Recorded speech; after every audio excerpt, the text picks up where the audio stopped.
Oo, rannapromenaadile on ilmunud uus nägu. Keegi taam koerakesega. See on Dmitri Dmitrich Gurov, Jaltas alles mõni nädal elanud pea 40-aastane härrasmees. Naine oli temast vanem soliidne daam, kes kutsus teda ikka alati Dimitriks ja ei kasutanud kirjades mitte kunagi kõvendusmärki. Dmitriga pidas naist kitsarinnaliseks ja piiratuks. Petma hakkas teda juba ammu.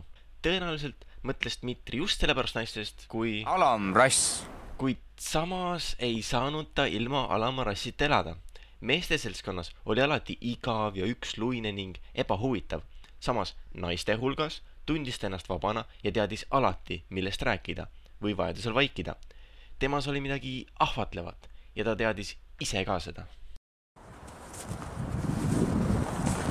Oh, kutsu. Ega ta ei ammusta? Ei.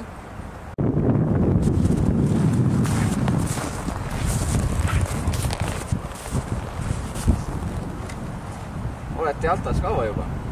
5 päeva. Nii. Kus mu kombed on? Tere! Ma olen Dmitri Dmitrich Gurov. Kuidas teie nimi? Sergejev. Võite tutvuda. Meil tutvuda. Et tohin ma ikka siin istuda? Võite küll, jaa, võite See küll. on maru hästi. Jah, nii see on. Anna Sergejevna elas tegelikult Peterburis. Tema abikaasa oli parasjagu sõjaväes.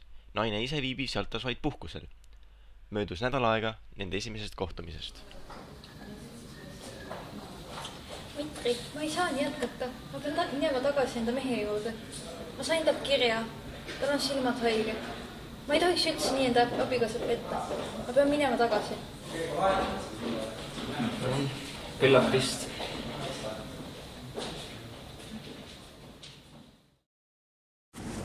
Näete, mu rong. Ma pean minema. Kas ma vaatan teie nägu? Ma jään teid igatsema. See ei kutokki meeda.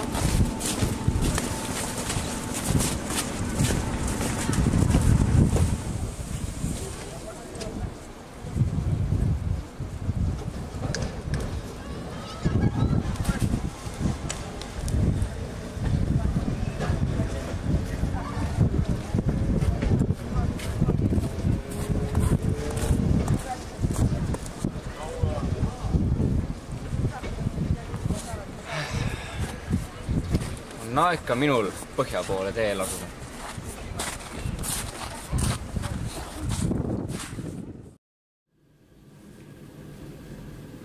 Anna Sergejevna. Oli Gurovil meeles iga hetk pärast Moskvasse saabumist. Kuu aja pärast nagu kattuks mälestus temast uduga, kuid möödub jälle kuu ja tundub, nagu oleksid nad lahku läinud alles eile. Muulil olemine, tähtede vaatamine. Anna Sergejevna vaatas talle vastu igal pool.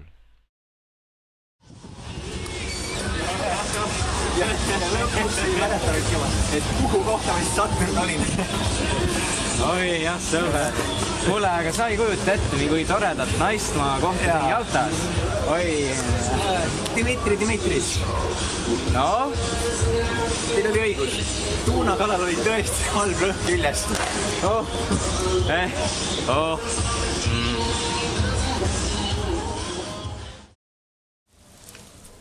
Dmitri sõitis Stalingradi.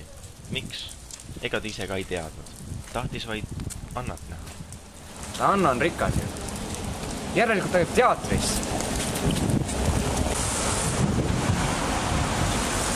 Käes!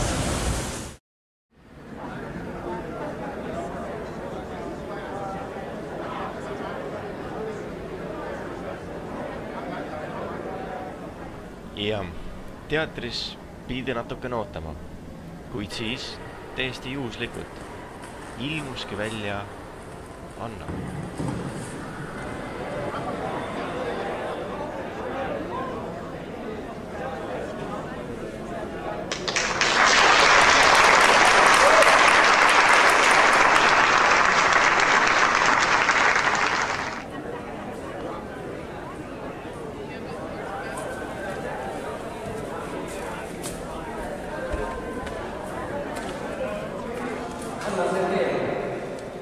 Teie, Dmitri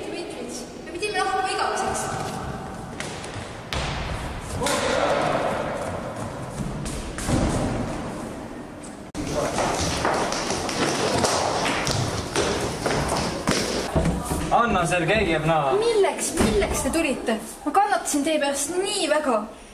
Ma mõtlesin ainult teist kogu aeg, Dmitri Dmitrich. Anna! Lõpetage! Vaadake, sealt tuleb keegi. Te peate minema tagasi. Ma luban, et ma tulen teie juurde Moskvasse. Ma vannun. Lahkume, et kohtuda.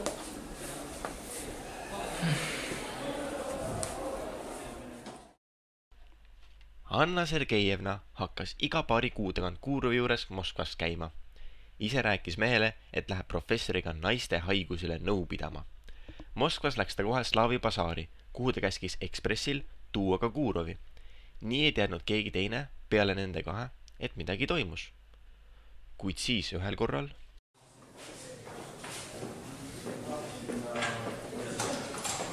Kuidas me saame nii jätkata? Võltsid elada. Selle väiklase ühiskonna järgi. Ütle, kuidas? Me oleme koos olemiseks loodud. Jäta nüüd, Anna. Ma ei ole kunagi olnud kellegagi õnnelikum kui sinuga.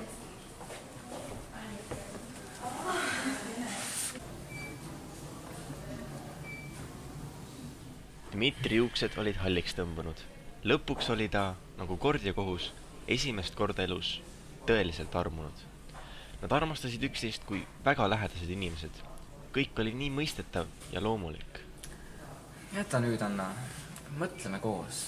Kuidagi peab saama lahti ju neist piiravatest kammitsatest. Aga kuidas? Kuidas?